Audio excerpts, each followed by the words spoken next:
Welcome to Mr. Grimm's Realm of the Unseen. I'm Mr. Grimm, your guide to the supernatural and the spine-chilling. If you crave thrills and mysteries, you're in the right place. Hit subscribe and join me as we explore the darkest corners of the unknown. Are you ready to face your fears? Have you ever walked alone at night and felt like you were being watched? It was one of those crisp autumn nights where the air felt almost too clean, like a deep breath after a long time indoors. The streets were quiet, bathed in the pale glow of streetlights that flickered sporadically.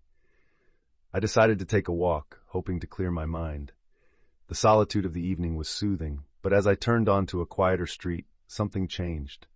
At first it was subtle, a slight rustling sound, barely audible over the crunch of fallen leaves underfoot.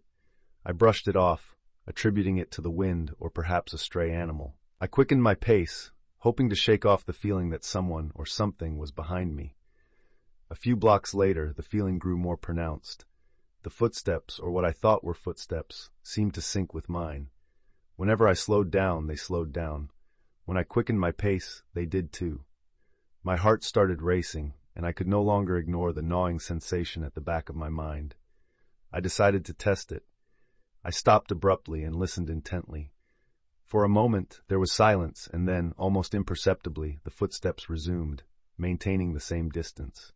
My breathing grew shallow, and I tried to convince myself it was just my imagination.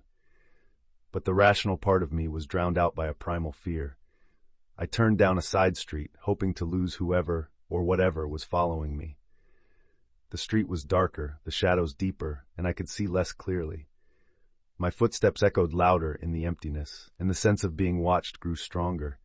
It felt like the darkness itself was pressing in, trying to consume me. Suddenly, I heard a distinct sound, a low, guttural cough. It wasn't from behind me, but seemed to come from a darkened alleyway to my left. I froze, my breath hitching.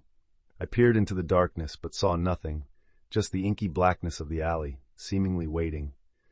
I took a deep breath and forced myself to move, choosing to ignore the coughing sound and focus on getting to a more populated area. My legs felt like lead, and every shadow seemed to hold a threat. Finally, as I approached a busier street with more lights, the feeling of being followed receded. When I reached the bustling main road, I glanced back. The street I had come from was still and empty, not a soul in sight. The rational part of my mind reassured me that it was likely just a trick of the night, a product of my own anxieties. But as I walked home, every shadow and every distant sound made me glance over my shoulder, just to be sure. That night, as I lay in bed, the sense of being followed lingered in my thoughts.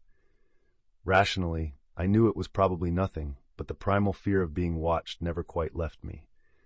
Even now, when walk alone at night, I can't help but wonder if sometimes the shadows are more than just darkness. They might be something that follows just out of sight.